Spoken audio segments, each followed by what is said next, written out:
Ok, je m'apprête donc à vous présenter, n'est-ce pas, quelques astuces qui, moi, m'ont beaucoup aidé dans mes études et qui continuent de m'aider.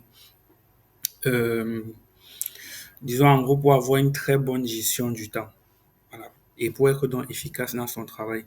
Et comme je vous ai dit, il y a une citation qui, moi, j'aime beaucoup, qui est celle de Martin Luther qui dit justement de prier comme si tout dépendait de vous, comme si tout dépendait de Dieu, et alors quand vous avez fini de travailler, comme si tout dépend de vous. Voilà. Moi, j'aime bien cette citation.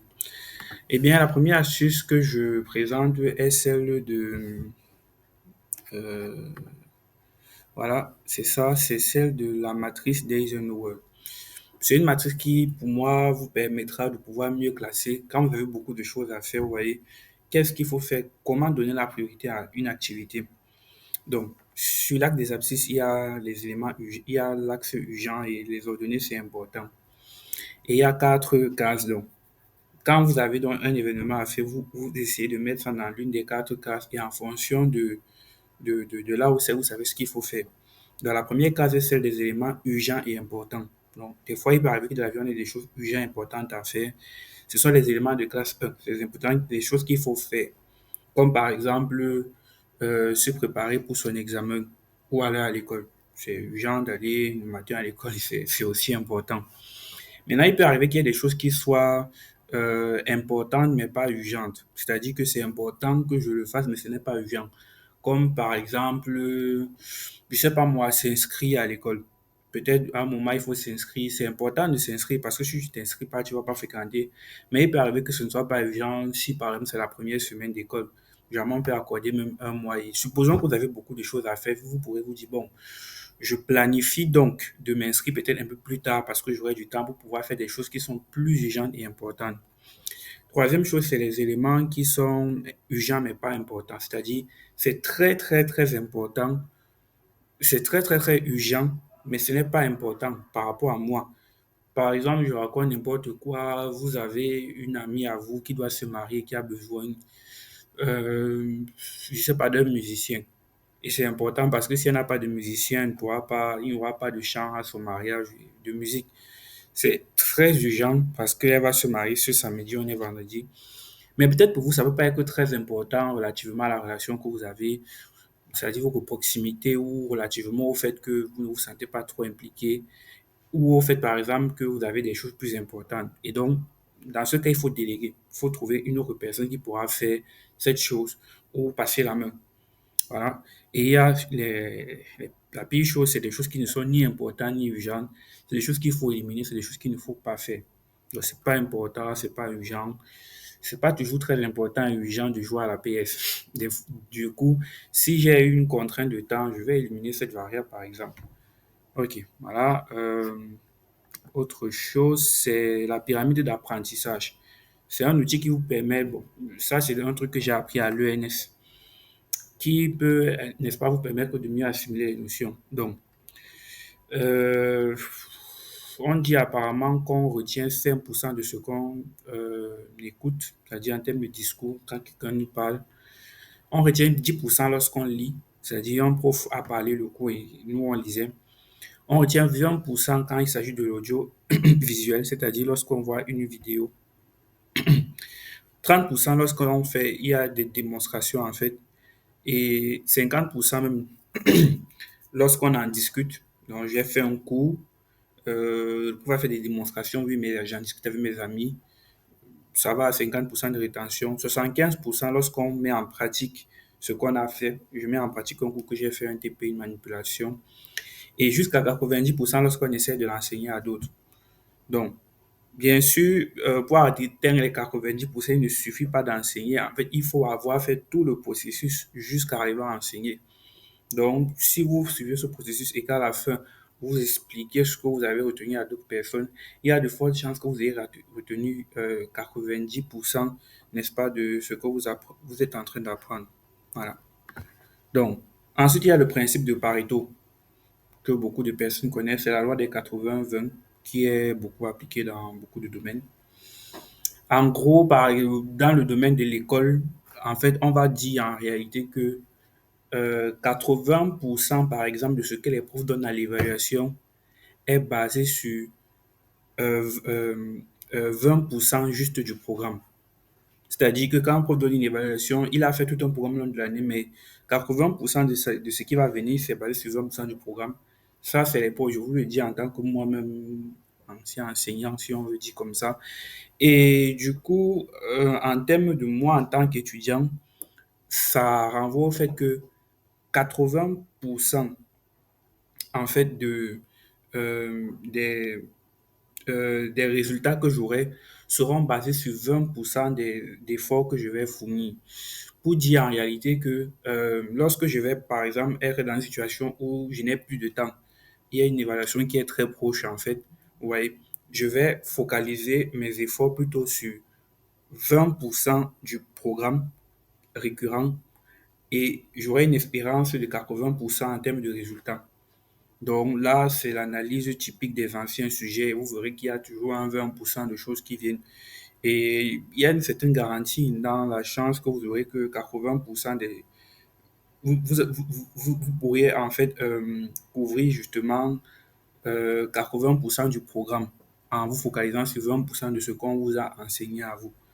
Bon, c'est un peu à risque. Je ne conseille pas ça à quelqu'un, mais je conseille ça à quelqu'un qui est dans une situation où il n'a pas suffisamment révisé, il est à la veille d'une compo. Ça ne sert à rien de tout faire. Autant mieux faire 80, 20% pour espérer 80% des résultats. Donc, voilà. Ça aussi, ça, c'est la courbe du stress. Pour voir la notion de bon et de mauvais stress. Vous savez, le stress peut être bon ou mauvais. Donc, on a le niveau de stress en abscisse et le niveau de performance en ordonnée. Si vous remarquez, cette courbe suit plutôt une loi normale de distribution. Voilà. Voilà. Pour ceux qui font mathématiques, qui comprendront un peu plus. Et on voit justement que lorsqu'on a un faible niveau de stress, on a aussi un faible niveau de performance. Donc, si quelque chose ne vous stresse pas trop, ça va vous donner sommeil, une activité de la nuit, de la fatigue. C'est un peu comme typiquement quand vous faites un cours qui n'est pas intéressant ou quand vous faites un cours, quand c'est en début d'année parce qu'il n'y a pas d'enjeu, il n'y a pas d'évaluation, ou même vous, quand vous étudiez, vous n'avez pas une compo particulière à faire, vous savez que la compo c'est dans un mois, votre niveau de stress est assez bas et du coup, vous semblez vous ennuyer, vous semblez être fatigué lorsque vous étudiez. Donc, ensuite, il y a la zone de réalisation. Donc, lorsqu'on atteint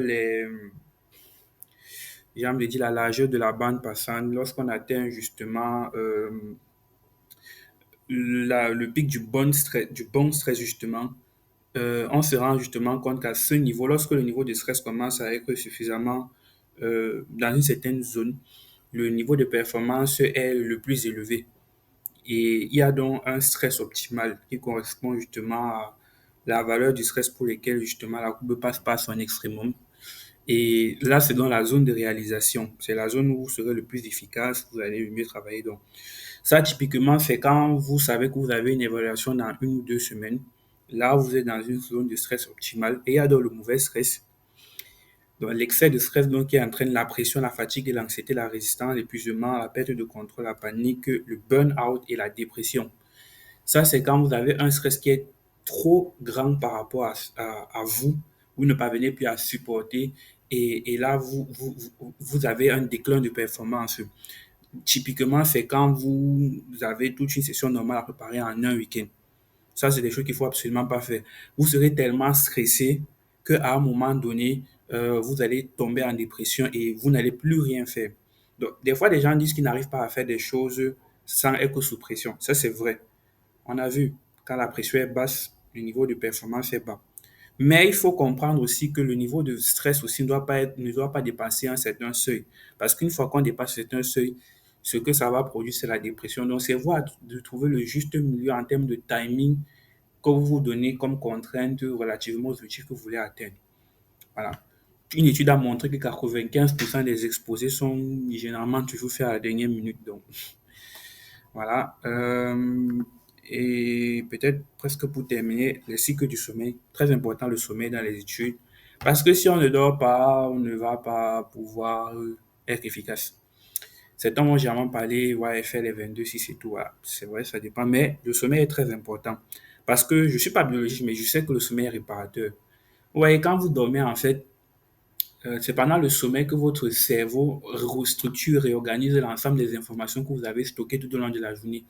Sachez-le, en fait, tout ce que vous avez déjà vu dans votre vie, tout ce que vous avez entendu, tout ce que vous avez senti, tout ce que vous avez touché, votre cerveau a toujours enregistré tout ça, en fait. Donc, en une journée, regardez un peu tout ce que vous avez fait. Vous avez écouté des choses pendant 24 heures et ainsi de suite. Votre cerveau, en fait, il y a ça dans votre tête. Maintenant, il faut que votre cerveau restructure ça dans euh, ce qu'on va appeler mémoire à court terme, mémoire à long terme. En fait, il met un ensemble de données dans un espace de stockage à court terme et un ensemble de données dans un espace de stockage à long terme. Des choses qui sont, par exemple, plus importantes qu'il ne faut pas oublier ou des choses qu'on va utiliser plus rapidement, là, comme le fait tu prends le taxi et tu vas te souvenir du chauffeur de taxi, mais à court terme. Une semaine après, ton cerveau va effacer ça. La capacité donc que le cerveau a effacé les données pas très utiles et à laisser place aux données beaucoup plus utiles, ça ne se fait que pendant le sommeil. Donc, il n'y a que pendant la période de sommeil que votre cerveau peut faire ce tri d'informations. Même quand vous étudiez, cette capacité que votre cerveau aura à restructurer ce que vous avez étudié, bien les agencer, fluidifier le chemin neuronal. Parce que vous savez que quand vous avez une information, en fait, des fois, vous oubliez. Et c'est à force de répéter, justement, de réétudier que des fois, ça devient fluide. Vous vous souvenez d'une définition. En fait, le fait de répéter des notions, c'est simplement une façon pour vous d'affûter le chemin neuronal. C'est-à-dire, l'information est stockée dans une zone de mon cerveau et il faut en fait un certain influx nerveux de la source de l'information jusqu'à l'endroit où j'en ai besoin. Et des fois, comme le cerveau a des milliards de neurones, il y a beaucoup de chemins, c'est difficile. Mais quand tout le temps, vous empruntez la route, là, vous allez vous rendre justement compte que ça va devenir plus fluide de rouler. C'est un peu comme si vous êtes dans une forêt perdue et il y a beaucoup de chemins, vous ne savez pas où aller et vous devez aller à un point central. Si vous vous rendez compte qu'il y a constamment un ensemble de personnes qui passent toujours par la même voie, au niveau de la zone où ils passent, en fait, les branches seront cassées, les herbes seront écrasées, piétinées, et on va sembler voir un certain type de sentier qui va se dessiner. C'est la même chose avec notre cerveau. Étudier, réviser, en fait, nous permet de pouvoir trouver un bon sentier, un sentier optimal, où, n'est-ce pas, l'information pourra être plus facilement accessible. En gros, on n'oublie jamais. Personne n'a jamais rien oublié. Si vous oubliez une définition, c'est seulement parce que le chemin pour accéder à la définition, en fait, vous ne l'avez pas suffisamment affûté, vous ne l'avez pas illuminé. Et quand vous voulez donc retrouver le chemin, vous êtes perdu dans vos milliards de neurones. Et ce n'est que pendant le sommeil qu'il y a cette structuration. Et le sommeil est donc important.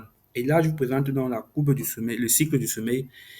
En gros, il y a plusieurs phases du sommeil. C'est pas ça qui est plus important pour moi, mais ce qui est important pour moi, c'est de vous dire que le sommeil, un cycle de sommeil dure en moyenne 90 minutes, 1h30. Et justement, le sommeil est réparateur lorsqu'un cycle est accompli. Donc, quand je vais faire un cycle de sommeil, c'est pendant tout le cycle que mon cerveau va suffisamment traiter les informations comme il faut. Et quand le cycle n'est pas achevé, mon cerveau n'aura pas pu traiter les informations comme il faut, il n'aura pas pu restructurer les choses. Et du coup, ce serait comme un sommeil à perte. Donc, je peux dormir, mais je dors à perte. C'est pas un sommeil réparateur. Donc. En gros, moi, je me fixe souvent pour essayer de dormir un multiple de temps d'1h30 de sommeil. Je prends un exemple bête. Si quelqu'un dort 3 heures de temps et une personne dort 4 heures de temps, comme 3 heures de temps est un multiple d'1h30, mais que 4 heures de temps n'est pas un multiple d'1h30, les deux, en fait, auront le même effet réparateur de leur sommeil. Pourtant, celui de 4 heures aura dormi plus longtemps. Mais en fait, ça aura produit le même effet qu'un sommeil de 3 heures. Il aurait plutôt dû dormir 4h30 parce que 4h30 est un multiple d'1h30. Et du coup, avec ça, vous comprenez qu'on ne dort pas n'importe comment. On a un chronomètre, on sait donc comment on dort. Et moi, sincèrement, c'est des choses qui marchent. Voilà, et là, c'est juste quelques sites pour apprendre, Wikipédia, YouTube, ChatGPT. Moi, personnellement, j'ai mis ça en classification selon ce que j'utilise. Et Wikipédia, pour moi, c'est le meilleur des sites, même si beaucoup biaisent ça. Vous ne savez pas les tonnes d'informations qu'on peut apprendre sur Wikipédia ou sur YouTube et même des fois ChatGPT. ChatGPT aide beaucoup. Du coup, n'hésitez pas, il y a des sites de mathématiques, physique, chimie, même de français ou de droit. Voilà. Je vous remercie de m'avoir écouté. Désolé d'avoir été assez long, mais j'espère que ces petites astuces pourront vous aider, n'est-ce pas, pour être plus efficace dans vos études. Tchuss.